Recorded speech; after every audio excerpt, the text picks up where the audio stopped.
You're listening to The Greeks Gridiron. Now here's your host, Ethan Hristodoulou. Welcome back, everybody, to The Greeks Gridiron. I am Ethan Hristodoulou, and it's Friday afternoon, which means it's time to make some predictions, this time for week number 14 of the NFL. We've got 12 games to work through, coming off the heels of Thursday Night Football, wild fashion, the Detroit Lions marching down the field, kicking a game-winning field goal courtesy of Jake Bates to keep themselves with just one loss on the season and maintaining that lead in the NFC with the Vikings right behind them at 10-2. It was an exciting game, and I'm really looking forward to breaking down the rest of these matchups. So I invite you all to comment down below. Let me hear from you all. Who do you think comes out winners this week? Who comes out losers? Fire away and let me hear from you. But as we always do, working our way through the games, beginning with the Jets heading into the Miami Dolphins. I've got to say, first and foremost, I am done picking the New York Jets to win football games. I really am. I have picked them incorrectly what feels like almost the entirety of the season. Just off the top of my head alone, I was one of those people that got duped by New York. I should come out and say that first. I think I've picked just about every single Jets game wrong, except for like maybe 3 or 4, maybe something along those lines. As good as my record overall has been this year, my record picking the Jets has been god-awful.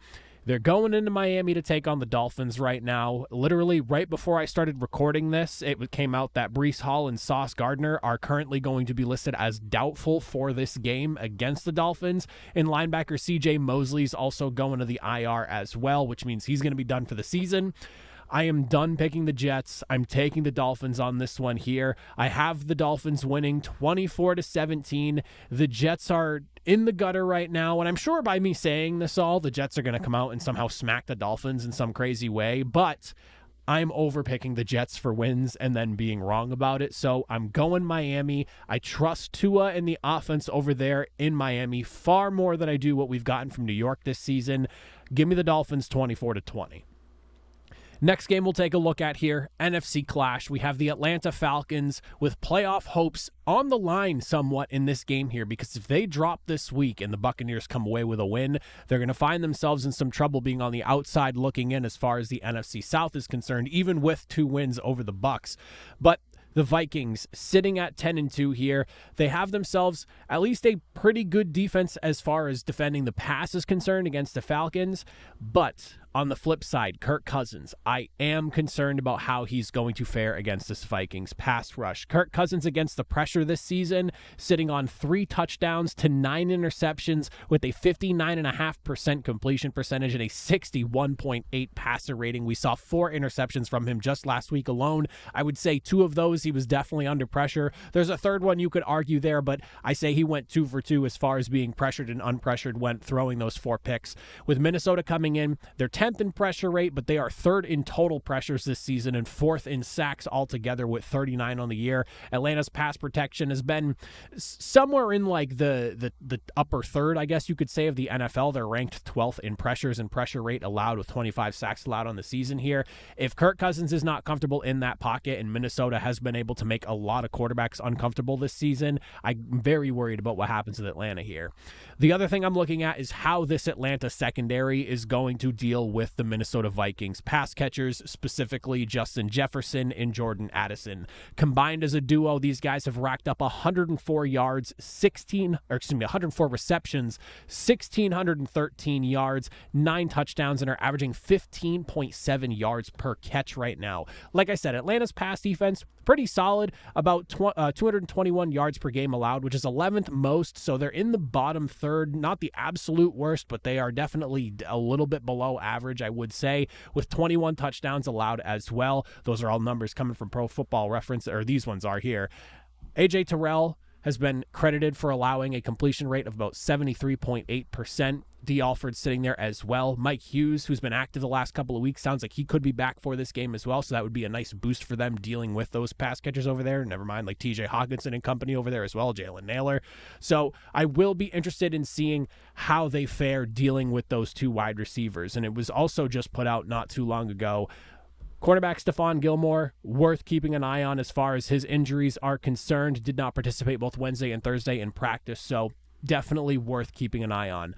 This is a tight one here, but the Atlanta Falcons have been on a bit of a skid, and I'm concerned about the direction that they are going in at this current moment right now, whereas the Vikings, a team that I have definitely...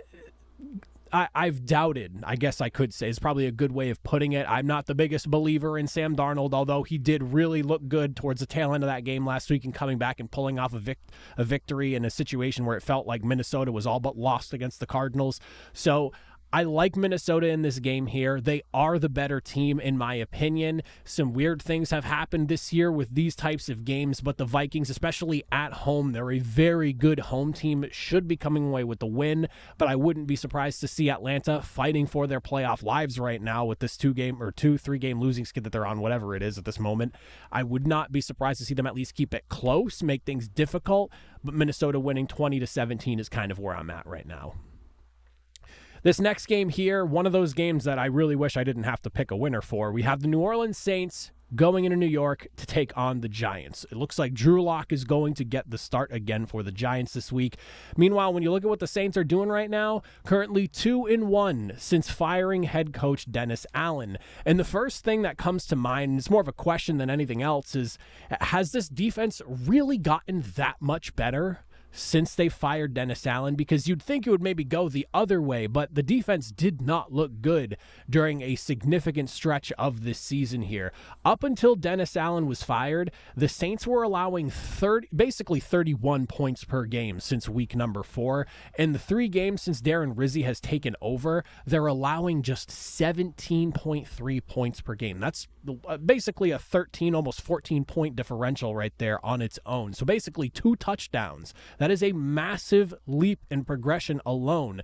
The Giants come in as one of the worst scoring offenses in the NFL, averaging about 15 points per game.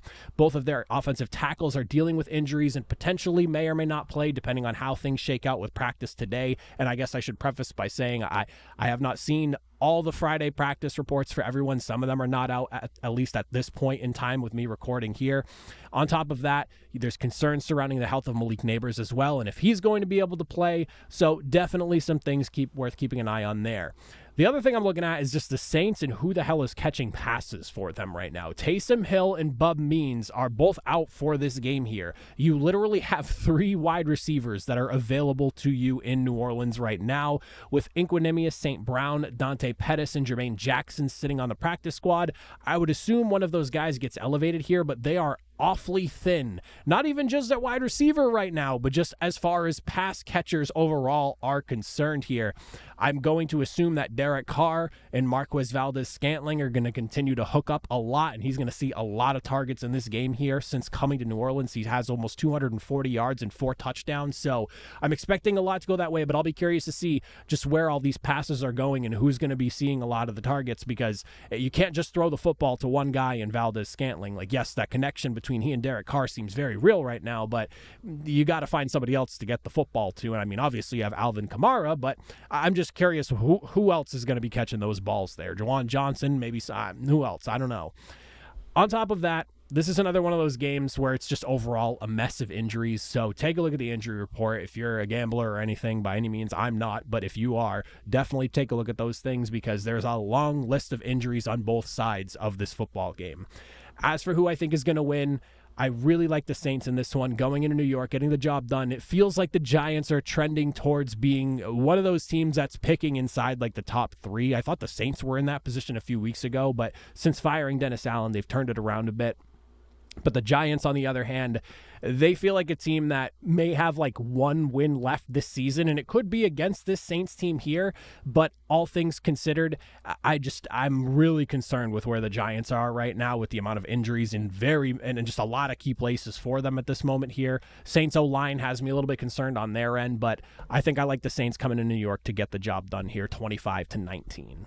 The next matchup we're looking at is going to be the Carolina Panthers heading into Philadelphia to take on the Eagles. And I'll be honest, I really think this one could get a little bit ugly, especially it being in Philadelphia. First thought that comes to mind is Carolina's ability to score on offense and just how many points they're going to be able to put up against this Philadelphia Eagles team. Carolina's offense through the season is averaging about 18 points per game, but they have seen a little bit of an uptick through their last 4, averaging about 23 points per game. They just had a pretty good game against the Chiefs. So there is some improvement happening with the offense in the current state that they're in. And this coincides with Bryce Young getting the opportunity to start again after being benched. He has looked better. Chuba Hubbard has looked really good for this team so far this season, earning himself a contract extension. But Philadelphia's defense is one of the best, and they are a tough unit to put up points again. We saw what they did to the Ravens offense just last week. One of the more potent offenses in the NFL, if I would say so myself. Philadelphia allowing just 18 points per game, good for 4th best on the season. It could be a long afternoon for that Carolina offense. And then on the flip side of things, Carolina's run defense and how they plan on stopping Saquon Barkley, I am not quite sure they have it in the tank to be able to hold him even under 150 yards. When you look at the way Saquon Barkley is playing right now, MVP level, that could get even crazier this week. He's literally 1 yard shy of 1,500 on the ground this season at 14.99. He's averaging 6.1 yards per attempt, which is a wild number. That's like college yards per attempt numbers there. 6.1 is not something you see often in the NFL. He's got 11 touchdowns as well, and Carolina's run defense has been ugly. About 167 yards per game allowed, currently the most by nearly 20 yards per game. They have the second worst run stuff rate in the league, 4.8 yards per attempt allowed as well, puts them near the top of the NFL. It has not been good. Their last 4 games, and like I said, 167 yards per game allowed is their season average. In their last 4, though, they're allowing about 191. If Saquon Barkley pushed near 200 or even crossed the 200-yard rushing mark in this game here, I wouldn't be very surprised considering the struggles we've seen from Carolina. They've allowed 3 different teams to go over for 200 yards rushing, and they had another 2 games end at 198 and 197. So they're literally 5 yards off for potentially having 5 200-yard games allowed. Saquon Barkley has a real chance to make a legitimate claim for MVP in this matchup here, and I would not be surprised if the noise surrounding him deserving an MVP opportunity gets even louder after this game. And like I said, I think it's going to get ugly. I like Philadelphia, and I have them winning 38-10. I just think it's going to be a long afternoon for the Panthers in this one, especially considering they're going into Philadelphia. The next matchup we're looking at is going to be the Cleveland Browns heading into Pittsburgh Steelers for another AFC North clash. Round 2 of this contest. The first time around, it was the snow globe game. This time around, there is potential for rain in the forecast here, so it could be another down and dirty contest between 2 AFC North dogs. The X factor, though, in this game, in my opinion, is going to be the presence of TJ Watt on that defense for the Pittsburgh Steelers. He didn't play the first time around when these two teams played, and I do think that is something worth considering here. I will not write off the Browns, though, especially after pulling off that upset the first time around, but I do think in Pittsburgh it's going to be a little bit tougher of a road to victory for the Browns. First thing, though, that as far as what I need to see from Pittsburgh goes, Pittsburgh has got to make Jameis Winston uncomfortable. Coming off a 3-interception game where 2 of those picks went home for 6, you've got to be able to get after him, bring him down, speed up that internal clock, and force him into making some of those mistakes. As we saw last week, you can obviously force Jameis Winston into doing that. Pittsburgh only sacked Winston 1 time the first time around they played. They pressured him on 14 dropbacks, but when you only get to a quarterback once, it's not quite enough to rattle them. Like, pressure is obviously pressure, and if you're getting 20 plus pressures in a game and maybe a sack, the pressure is at least consistent enough that it probably was speeding them up. But if you're only getting somewhere mid double digits of 10 to 15, something like that, with only a singular sack, it's maybe not quite enough pressure here. So with TJ Watt around, 3 sacks minimum is what your goal should be, whether it's coming from a sack or 2 from Watt on his own, or just Watt obviously taking up more attention, opening things up for other guys. I'm looking for at least 3 sacks. That pressure number pushing 15 or more, that's what you need to do to get Winston to force those bad throws. Browns O-line leads the league in sacks. They have improved since Winston took over because Deshaun Watson was obviously hanging on to the football for a very long time. But I do think that, again, TJ Watt could be the X factor there. The other thing I'm looking at is Nick Chubb.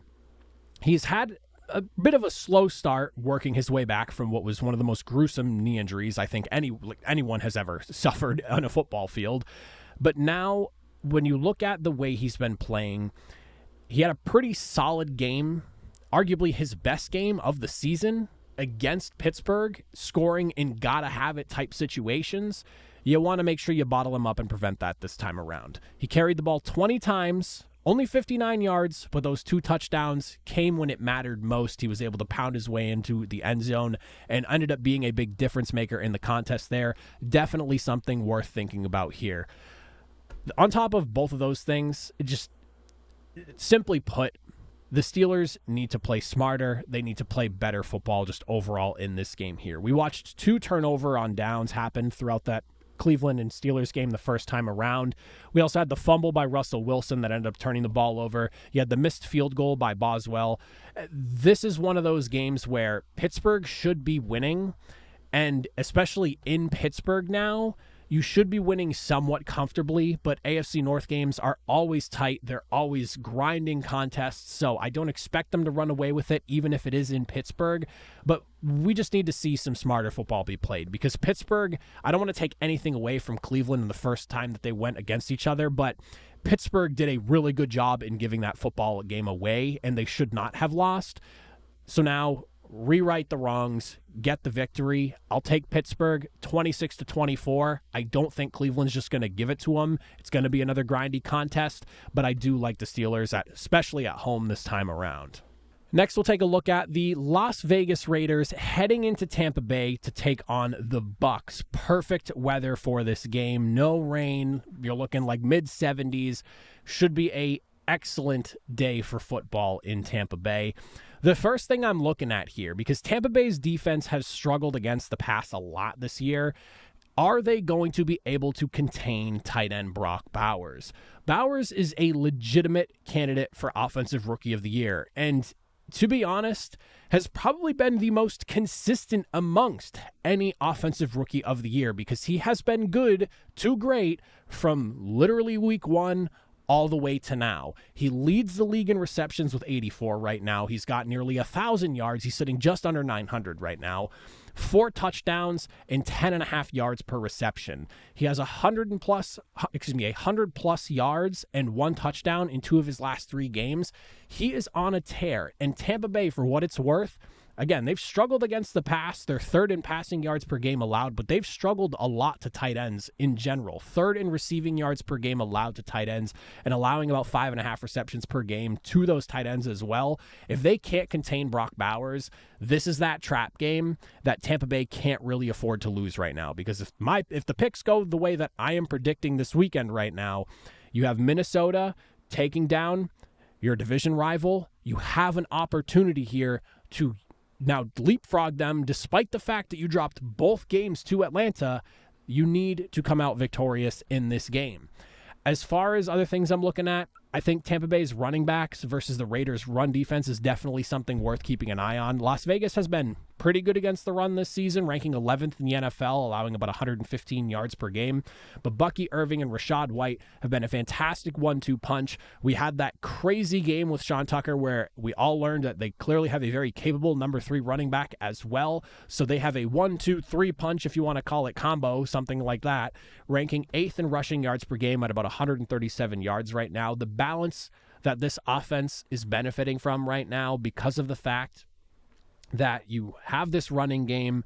Mike Evans is now back in the fold after returning from injury. He's dealing with a hamstring thing, but it sounds like he should be good to go. He was spotted at practice on Friday, as was Bucky Irving, who we just talked about. Didn't participate Wednesday and Thursday, but he's there. Tristan Wirfs, also someone who was showing some signs of concern, not practicing. All 3 of those guys have been participating at least today on Friday, so should be available for the game. I really like Tampa Bay in this one here. Like I said, this is a trap game through and through, because Brock Bowers is as good as they come at tight end. Not only do I think he's like Offensive Rookie of the Year, but in my opinion, this is a guy who should at the very least be in conversation for Offensive Player of the Year. I'm not saying he's going to win it. There are a couple of guys that are, in my opinion, very far ahead of him that aren't going to win MVP, that are going to end up winning Offensive Player of the Year. But he should at least be considered.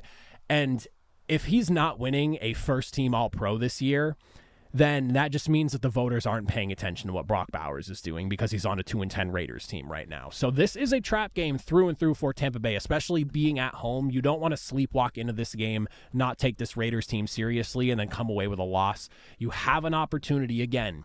With the way I'm picking, Atlanta taking a loss this week to Minnesota, a very good football team. You get the win here against a really bad 2-10 Raiders team.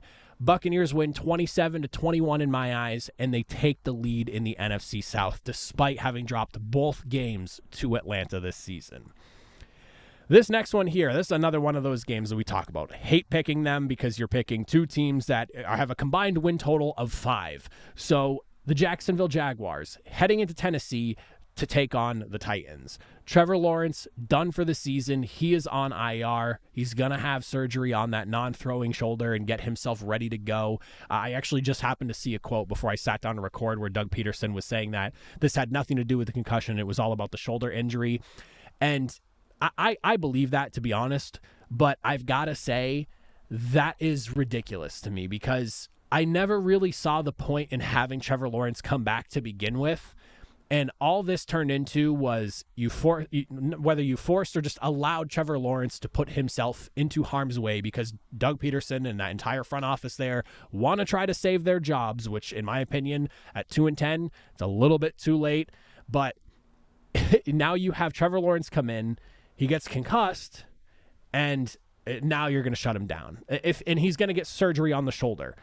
Was that always the end result? Because if that was, then what was the point of bringing him back? At this point, you put him in harm's way. It unfortunately backfired on you in an awful way, but if he was always going to get surgery on the shoulder, it's clear he needed it. What are we doing here? Why was Trevor Lawrence playing? Now you have Mac Jones taking over, and I do not know if he's going to be able to handle the defensive front over there in Tennessee. It's not like Tennessee's been crazy when it comes to pressure and getting after the quarterback, sacking and things like that, but you have a monstrous group of guys over there, led by Jeffrey Simmons. You also have T'Vondre Sweat, Harold Landry, and Arden Key. You got some dogs over there on that defensive line and just defensive front overall that, in my opinion, based off just what we've seen from Mac Jones throughout his career, he's not the best under pressure this season alone. Touchdown, 2 interceptions, about a 52% completion percentage in the short amount of time we have seen him in Jacksonville playing. I'm a little bit concerned about that. And on the flip side of things, Jacksonville's defense, not very good, has not been very good, and I don't really see that changing this season right now. They rank 32 against the pass this season. They're bottom 10 against the run as well. Will Levis hasn't been afraid to give games away for what it's worth, but since he's returned as a starter, we've seen some improvements. We have seen some of those ugly mistakes, but we've seen some decent improvement. 7 touchdowns to just 2 interceptions, an average passer rating of 104.9 in his last 4 games here. But in that same span, he has been sacked 22 times. So this is an ugly game through and through. I'm curious to see how Tennessee goes about attacking the Jaguars defense. I'm not going to bank on Mac Jones pulling off some victory here. I'm not very high on him as somebody who works in the New England sports media market. Just not exactly the highest of hopes for him in Jacksonville. So I'm leaning Tennessee. It's going to be an uglier contest. I can't imagine anyone running away with it because that's not how AFC South games go at all. Typically, the better team always plays down to the worst team, and we're talking a 1-win differential between these two teams, so they're going to play it close to each other. I'll take the Titans, though, 20-14, ugly contest. And now we'll look at a battle for, once again, the number 1 spot in the NFC West. Seattle, this time traveling to Arizona to take on the Cardinals. First time around these two teams played, Seattle won in a very low-scoring, defensive-heavy game, 16-10. First thing I'm looking at, based off what we saw in the first matchup, which one of these O-lines holds up best here? In game number 1 between these two teams, both quarterbacks were sacked 5 times. Both quarterbacks found themselves throwing an interception due to pressure that they were facing here. Kyler Murray's, though, ended up being thrown for a pick 6, and that wound up being a really big deciding factor in the final score of that game. Because if you take those 7 points away, we're talking a very close 9-6 contest. So, big deciding factor there. Whoever can hold up and protect their quarterback best will put this team in the best position to win. And that kind of goes down to me looking at just this quarterback battle overall. Whichever one of these quarterbacks gets that better protection and can outduel the opposing quarterback, I think that team winds up winning this football game. Both quarterbacks threw for over 250 yards in the first meeting. Geno Smith ultimately winning that matchup because, yes, they both threw picks, but he threw a touchdown and Murray threw a pick six. So he did come away with the win. Both of these teams severely struggling to run the football, barely combining for over 110 yards when they met up in that matchup. Arizona had 49, Seattle had 65, so very low-scoring affair there. Jackson Smith and Jigba was the star for that team, or for the Seattle team. And then, of course, Arizona, tight end Trey McBride, he had himself 133 yards through the air, leading Arizona. So the way I see it, this is what O-line can protect their quarterback the best. And then, of course, what quarterback ends up outdueling the other. I'm leaning Seattle right now. I just think they have a little bit more in the tank right now. I like the defense a little bit more. You're going to see the return of Uchenna Nwosu in this matchup as well, which I think is going to be big for the Seahawks and just being able to contain Kyler Murray, get to Kyler Murray, and bring Kyler Murray down overall. Yes, it's in Arizona, and I do like that for them, but it's not like Seattle's traveling very far, and you're not dealing with like this massive change in conditions. Yeah, it's maybe a little bit colder, a little bit more rainy in Seattle this time of year, but you're going to be inside. It's going to be nice and 72. This is purely which football team is better. And the way things kind of look right now, I think I like Seattle more. So give me the Seahawks 24-17, get the job done, maintaining their lead in the NFC West. And now we'll take a look at Buffalo, traveling across country, all the way from the East Coast to the West Coast to take on the Los Angeles Rams here. First thing I'm looking at, that Los Angeles Rams defensive line and their ability to disrupt what Josh Allen has been doing this season. Allen has literally laughed in the face of pressure this season. 7 touchdowns to just 2 picks. He does have a 47% completion rate, but he has played really well, whether he's under pressure and, of course, when he's not under pressure and being given all the time he needs. Out of the 128 pressures he's seen, according to Next Gen Stats, he's only been sacked 13 times, so he's done a very good job of avoiding a lot of it as well. He's got 70 total runs for 334 yards and 6 touchdowns. If you can get after Josh Allen, but also contain him, you've got yourself a chance. And the way Los Angeles' pass rush has played, their pressure rate sitting at nearly 40%, which is best in the NFL. You've got rookie Jared Verse, who is 4th in total pressures this season by an individual player. Kobe Turner and Byron Young are also in the top 50 as well. Their struggles to finish, though, actually bringing the quarterback down is where that concern is, because my biggest worry is, yes, they can generate that pressure, but are they going to be able to catch Josh Allen and bring him down? Because if you bring the pressure towards him and he sees a running lane, if you can't close that running lane quickly, he will take off on you.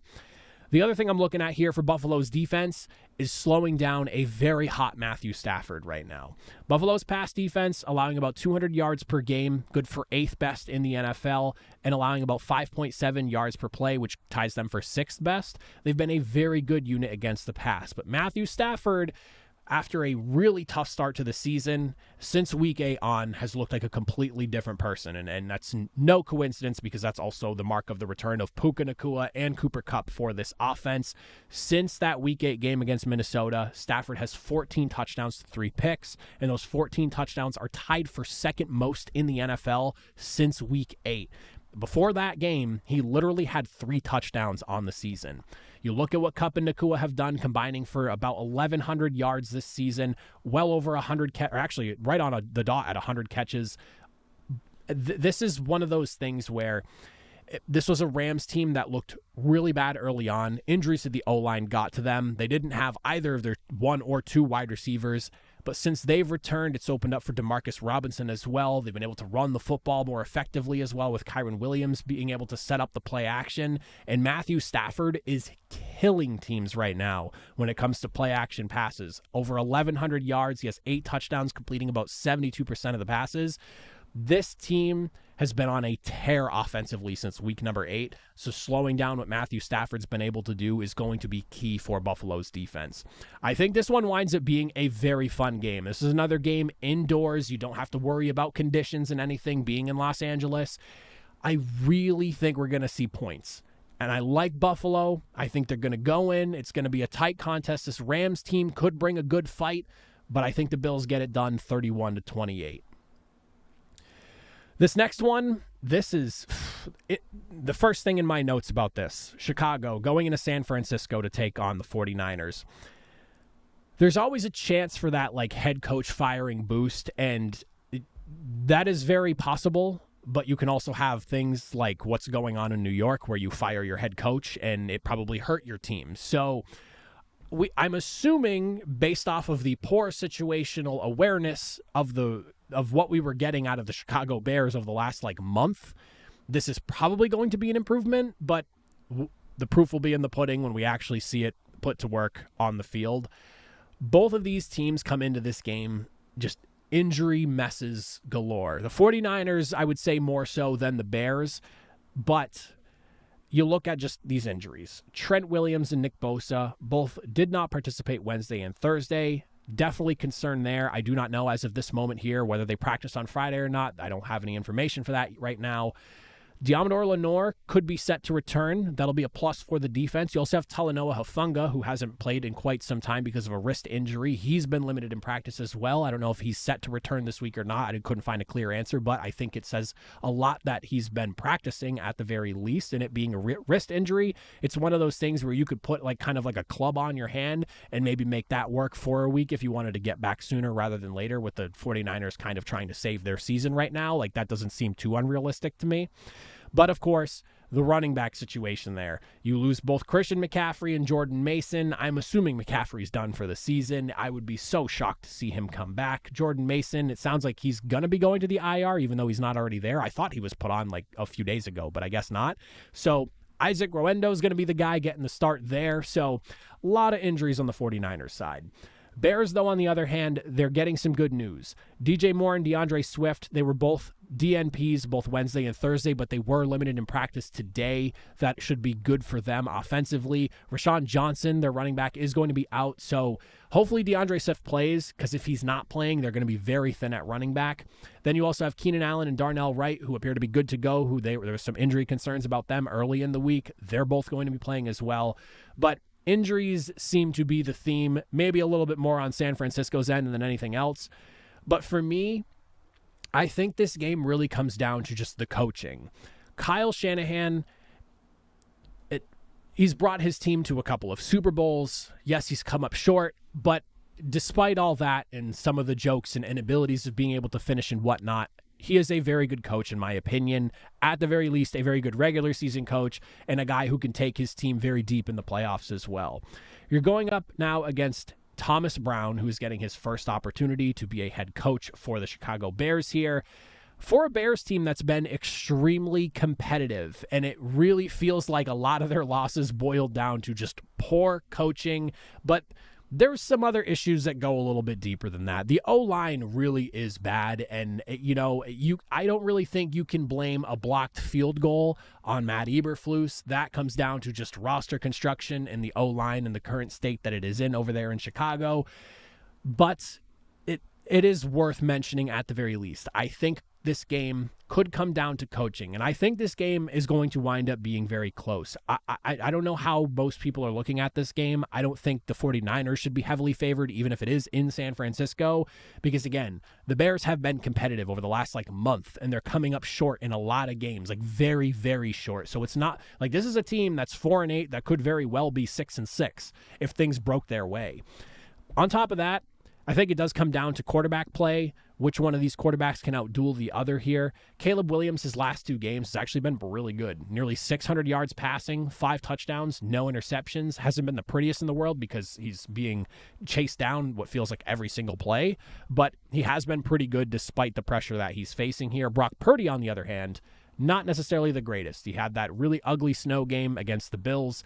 In the last 2 games that he's played, only 250 yards passing, a touchdown, a pick. So quarterback play and coaching are probably the big things that stand out to me in this. Health for both these teams is, of course, a bit of a concern, although it seems like it may be swinging the Bears' way a little bit more with just the amount of uncertainty surrounding San Fran right now. I don't know who comes out victorious in this one, because there's something in my gut telling me Bears upset, but being in San Fran in me trusting at least Kyle Shanahan and maybe even Brock Purdy a little bit more, I'm going to lean San Fran for this game here, 23-21.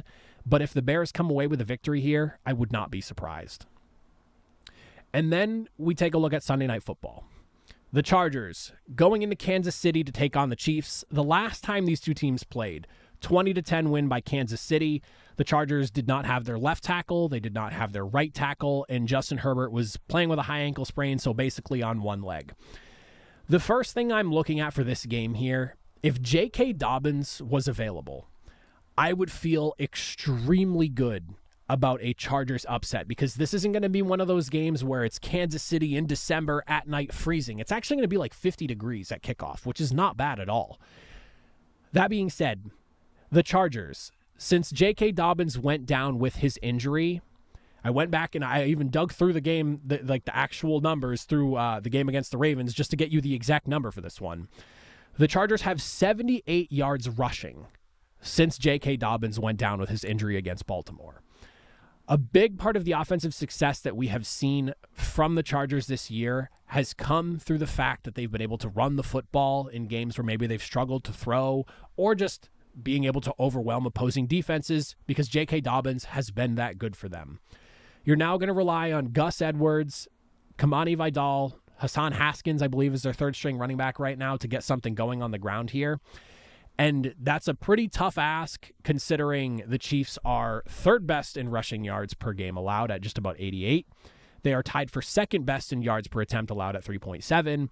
And they have the second fewest runs over 10 yards allowed this season, behind, I believe, only the Ravens. You have Chris Jones, you got George Karlaftis, Michael Denna. There's a really tough group of guys over there on the defensive line up front there in Kansas City. Charles Omenihu just came back last week as well. This is a Chiefs defense that's basically back to firing on all cylinders and is pretty damn healthy at this point here. Running the football and finding some sort of balance, I think, is important for the Chargers. But more importantly, I really think it's going to come down to Justin Herbert needing to outduel Patrick Mahomes here. Herbert has thrown for only 300 yards, only once. Over 300 yards, excuse me. He did have a game against the Bengals, 297, but he's basically only thrown for 300 yards or more one time this season. Now, that's not a knock against him, because he hasn't needed to. That's not what the Chargers offense has been this year. They have been a very balanced attack, to the point where I remember a couple of weeks ago when I was prepping one of their games, they were literally sitting at 266 passes to 267 runs. Like, they are so 50-50, or at least they were so 50-50 to that point. Like, it was literally, the difference was a single play. That's how 50-50 this offense has been. That being said, though, with the injuries at running back now, I think you're going to need Justin Herbert to do Justin Herbert type of things. And this is going to be one of those, like, you're that $250 million quarterback. We're going to need you to be that in this game here, because running the football does not necessarily work against Kansas City regularly. Patrick Mahomes himself hasn't been perfect. 19 touchdowns to 11 picks. We've seen a lot of bad throws from Mahomes this season. He himself only has 2 games over 300 yards passing, another couple of games at 291. So both these quarterbacks have not had their best seasons throwing. I would say the Chiefs, a little bit more of a head scratcher. Their run game has been banged up for the majority of the season. Isaiah Pacheco just got back. They've been relying on Kareem Hunt, but Mahomes has been imperfect for a guy that's, the face of the league, and, Patrick Mahomes. Justin Herbert, on the other hand, hasn't necessarily needed to be that guy week in and week out, but this is a game where if you want to disrupt the Chiefs' playoff potential this year, you knock them off here. It's got to be in this game. You give them a loss that drops them to the number 2 seed. It prevents the AFC from having to go through Kansas City. It makes things even just a hair easier for you in the grand scheme of things. That being said, both these teams need this win. Chiefs need it to maintain that number 1. The Chargers themselves are fighting for playoff lives here. They're sitting at 8-4, yes, good team, but they're currently the number 5 seed. A loss here with how tight the bottom of the AFC is right now is just not something you really want to have at this current moment of the season. So that all being said, as for who I think is going to win, I spent a lot of time thinking about this, and I really hate the pick that I'm going to make here, but I have to go with it. I'm going to take the Chiefs. If J.K. Dobbins was healthy, I would feel a lot better about the Chargers winning this football game, and it felt like we were potentially going for that until J.K. Dobbins went down. There is a case to be made that if Dobbins stays healthy in that Ravens game, there's a chance that the Chargers could maybe pull off that upset there because Dobbins was running really well. And I think that if they had J.K. Dobbins in this game as well, there is a good chance that they can at least get enough going on the ground. It opens things up for Herbert. And then we have ourselves like a real legit contest here. I think it's still going to be really good. I think the Chargers can hang in there and make things difficult. And kind of to the point that I made against the Lions last night prior to their game, they both teams only have one loss this season. At some point, they have to lose another game. There's not a lot of one-loss seasons in NFL history. It's just about as hard to have just one loss in a season as it is to go undefeated. And at some point, the Chiefs have to lose. This feels like the game that could happen, but just not having Dobbins here and how good the run defense is in Kansas City is keeping me away from picking the Chargers, unfortunately. And I'm rooting for the Chargers in this. I really am, because I would love to see that kind of just flip the AFC playoff picture, but I'm going to lean Chiefs 24-21.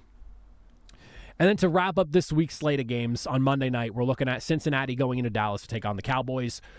Cooper Rush, can he hang with Joe Burrow? That's the big question in my eyes here. For all of the Bengals' struggles this season, Joe Burrow has been great and honestly has had like an MVP level season. And he's probably played just purely passing-wise as like the best quarterback in the NFL. 3,300 yards passing, 30 touchdowns, so just 5 interceptions. His passer rating sitting at 107.4. He has been about as good as you could ask a quarterback to be. He has been throwing the football with the best of them. Cooper Rush, on the other hand, he's sitting on about 1,000 yards, 5 touchdowns, 2 picks, about a 60.5% completion rate, passer rating just under 80 at 79.7.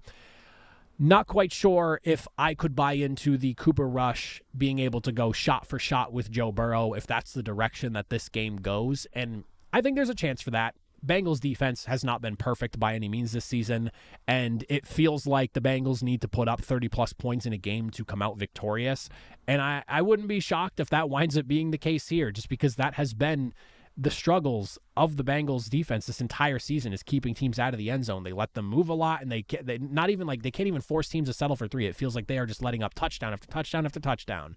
So definitely something I'm concerned about.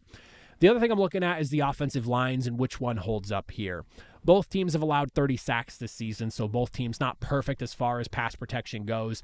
Bengals have only 21 sacks on the season, though, as a pass rush, which is tied for second fewest in the league. Trey Hendrickson, he has 11.5 on his own, and nobody else in the Bengals roster has more than 2 right now, which is a damn shame considering how good Hendrickson has been for Cincinnati.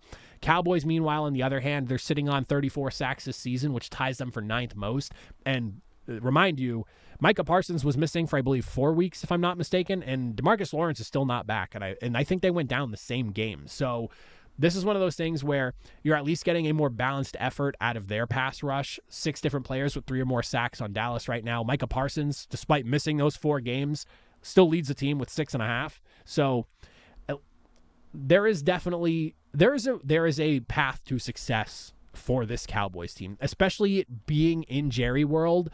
The Cowboys have a legitimate shot because the Bengals have not been perfect by any means. The defense has really struggled, and there have been games where offensively the Bengals just could not get it done despite how pretty effective they've been, at least throwing the football. The running game has not been great, but they've been able to throw the football with the best of them.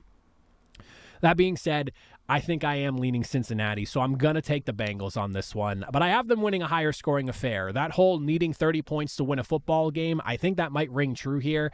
And I have the Bengals winning 31-24 to come away with the victory. So don't be surprised. I wouldn't be shocked to see points here. The Bengals defense has struggled enough that maybe the Cowboys take advantage. CeeDee Lamb is still a very talented running back. The run defense in Cincinnati has not been good either, so maybe Rico Dowdle has another one of those 100-yard games. It's definitely possible, but if I'm just picking purely off of like the better offense, I'm going to trust Cincinnati here, and I'm going to go Bengals. Hopefully that one doesn't bite me in the ass, but I think I like Cincinnati here, 31-24. But those are my picks going into week number 14 of the NFL. Fire away in that comment section. Let me hear from you all. Thoughts, opinions. Who do you want to see win? Let me hear your predictions as well. But as always, if you made it to the end, I greatly appreciate it. I'll see you all next time. Have a good one.